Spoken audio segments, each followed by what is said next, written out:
Hello, friends. X0 here today, talking about the light novel series I'm the Evil Lord of an Intergalactic Empire, published in English by the Airship imprint of Seven Seas Entertainment. It's written by Yomu Mishima, who is also the author of Trapped in a Dating Sim. The world of otome games is tough for moms. The illustrator for this series is Narare Takamine.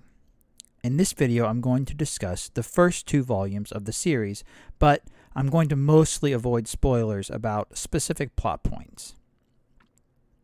The setup for this series is fairly straightforward and will largely be familiar to genre-savvy readers, but it contains enough twists to keep it interesting and somewhat fresh. It's a harem isekai with comedic elements, but the twists on these genres is, well, we'll get to that. The protagonist of the series has led an upright, virtuous life in modern-day Japan.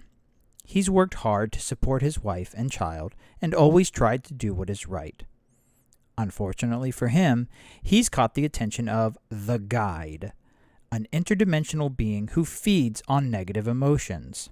The Guide has manipulated the protagonist's life to end in a series of miserable betrayals. His wife leaves him, his boss has embezzled funds and framed the protagonist for the crime, and it turns out his child isn't even his own. The Guide reveals these betrayals to the protagonist as he's dying an early death, reveling in his misery.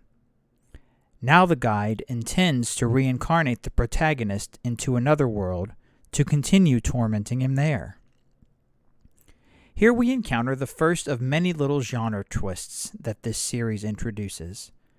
Rather than reincarnating into a standard sword and sorcery fantasy RPG world, the protagonist reincarnates as a noble in a technologically advanced intergalactic empire.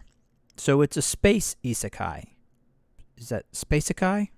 Anyway, and rather than being tasked with saving the world or defeating a demon lord, the protagonist, who is named Liam Sarah Banfield in this new universe, is left to forge his own path. Realizing that all his virtuous actions in his past life did nothing but allow those stronger and more devious to take advantage of him, Liam vows to use this new chance to amass power and become an evil lord. The overarching running joke of this series is that Liam's efforts to be evil tend to result in him being accidentally benevolent.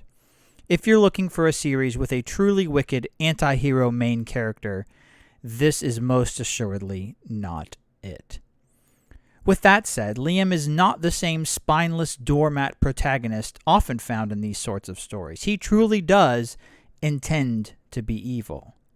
He's just really bad at it. Many of the plot beats in this series are boilerplate for light novels. The story never really creates any moments of tension or great drama. It never sets out to.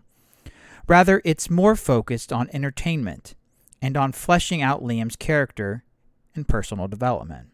While Liam is less of a wet paper bag than normal anime protagonists, he's still very much an idiot.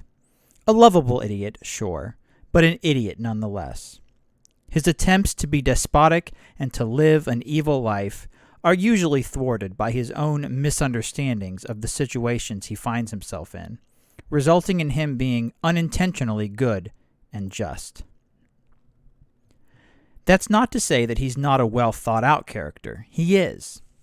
See, even though this is technically in the harem genre, Liam doesn't really collect a harem, not in the usual sense. His ex-wife's betrayal in his previous life has left a lasting impact on him, leading him to mistrust women as romantic interests. Instead, he chooses as his primary partner a robot AI maid. In other words, a woman who can never betray him. The other women in his harem are basically employees, contractors, or vassals, and he keeps them all very much at arm's length. No romantic entanglements involved. It's these sorts of details, thinking through how Liam's memories of his past existence would impact his behavior in the Space-isekai universe, that really bring life to this series. While the premise is interesting, the overall plot isn't anything we haven't seen before, and the few wrinkles to the standard genre themes are never enough to be truly revolutionary. In fact, there are many plot beats that are lifted or adapted from the author's other series, Trapped in a Dating Sim.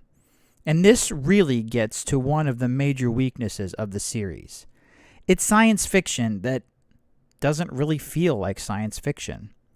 Sure, there are space battles and futuristic technology, but the same level of detailed care and thought isn't put into these aspects as into Liam's motivations. As one example, we are repeatedly told that people in this universe live for centuries, but the technology behind that is hand-waved, and the implications of it are never really explored like they would be in a traditional sci-fi novel. Instead, it's fairly clear that the author only included it to 1. Check off a sci-fi box, and 2. Allow the protagonist to remain in the age bracket of the classic light novel protagonist for a long period of time. With that said, the series is still well worth picking up. The prose is easy to read, with few of the meandering mannerisms that sometimes characterize light novels.